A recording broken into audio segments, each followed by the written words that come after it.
The A to Z Guide to Bordeaux Wines. Today, the letter T, as in tasting. How to taste Bordeaux wines. Hello, Elsa. Hello. We're talking about the art of tasting Bordeaux wines. Is it an art reserved solely for the initiated? No, not at all. Everyone can learn to taste wines. It requires a little practice. So what are the stages of tasting a wine? There are 3 stages of tasting: sight, smell, and taste. OK. So the first stage is the visual part.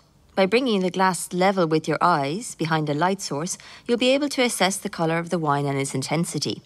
Then, looking at the wine from above, you'll be able to observe the tints and the clarity of the wine. All of this information will give us an indication of the wine's age. Then we continue with the nose? Yes, in 2 stages. The first nose, without rotating the glass, allows us to perceive the intensity of the wine and the most volatile aromas. Next, the second nose. Here we will rotate the glass to swirl and aerate the wine. We will breathe in again, and then we will be able to smell the least volatile aromas and confirm the intensity of the first nose.